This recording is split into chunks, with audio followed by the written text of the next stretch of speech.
നമസ്കാരം. നിങ്ങളുടെ വീട്ടിൻ്റെ പരിസരത്തും പറമ്പിലും കൃഷിയിടങ്ങളിലൊക്കെ ഒച്ചിൻ്റെ ശല്യം ഉണ്ടാകാം. ചെറുതും വലുതുമായ നിരവധി ഒച്ചുകൾ ഇപ്പോൾ കാണപ്പെടുന്നുണ്ട്. ആഫ്രിക്കൻ ഒച്ചാണ് ഏറ്റവും വലിയ ഒച്ച്. അത് വന്ന് മരങ്ങളെ വരെ നശിപ്പിക്കും. അത് പെറ്റി പെരുകും. ഇതൊക്കെ ചൂട് സമയങ്ങളിൽ പുറത്തിറങ്ങാറില്ല. തണുപ്പുള്ള സമയത്താണ് പുറത്തിറങ്ങുന്നത്.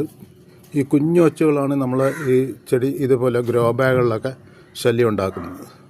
അത് നമ്മൾ പകലൊക്കെ നോക്കിക്കഴിഞ്ഞാൽ, അതായത് വെളിച്ചമുള്ള സമയത്ത്, ചൂട് കിട്ടുന്ന സമയത്തൊന്നും ഇത് പുറത്ത് വരാറില്ല. ഇത് മണ്ണിനുള്ളിൽ പതുങ്ങിയിരിക്കും. പിന്നെ അത് കുറച്ച് വെയിൽ താരുമ്പോൾ അല്ലെങ്കിൽ രാത്രി കാലങ്ങളിൽ മഴ പെയ്യുമ്പോഴൊക്കെ തണുപ്പുണ്ടാവുമല്ലോ, അപ്പോഴിത് കംപ്ലീറ്റ് പുറത്ത് വരും. പക്ഷേ ഇത് ഈ ഗ്രോ ബാഗിലൊക്കെ ഈ ഒച്ചുകൾ ഉണ്ടെന്നുള്ളത് ഞാൻ ഉറപ്പിച്ചു കഴിഞ്ഞു. അത് ഞാൻ 1-2 ദിവസം എനിക്ക് കണ്ടതാണ്. അപ്പോൾ ഇതിന് പരിഹരിക്കാനൊരു എളുപ്പമായ മാർഗ്ഗമാണ് ഇത്. സ്നെയിൽ കില്ലെന്ന് പറയും. സ്നെയിൽ കില്ലർ ഇത് വളഷോപ്പുകളിൽ മിക്കവാറും കിട്ടും. ഇത് ഉപയോഗിക്കാൻ വളരെ എളുപ്പമാണ്. ഇത് വന്ന് ഈ ചെടിയുടെ മൂട്ടിൽ ഇതെടുത്തിട്ട് ഇങ്ങനെ ഇട്ട് കൊടുത്താൽ മാത്രം മതി. ഇട്ടിട്ട് ചവർ ഒന്ന് മാറ്റി വയ്ക്കുക, ഒന്ന് താഴ്ത്തി വയ്ക്കുക.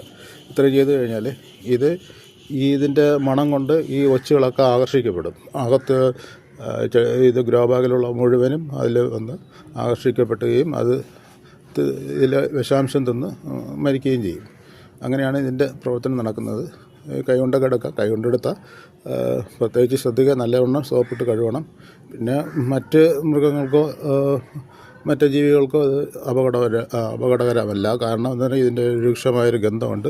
അത് കാരണം അതൊന്നും കഴിക്കില്ല. അപ്പോൾ അതുകൊണ്ട് ധൈര്യപൂർവ്വം നിങ്ങൾ ഈ ഒച്ചു വരുന്ന ഭാഗത്ത് ഈ സ്നെയിൽ കില്ലർ വാങ്ങിച്ച് ഇട്ട് കൊടുക്കുക. അടുത്ത ദിവസം നോക്കുക, എല്ലാം ഇത് തിന്ന് മരിച്ചെടുക്കുന്നത് കാണാം. ഏതുവിധ ഒച്ചിനെ നശിപ്പിക്കാനുള്ള ശേഷിയുണ്ട് ഇതിന്. അപ്പോൾ നിങ്ങളും ഒന്ന് ശ്രമിച്ചു നോക്കുക. നന്ദി.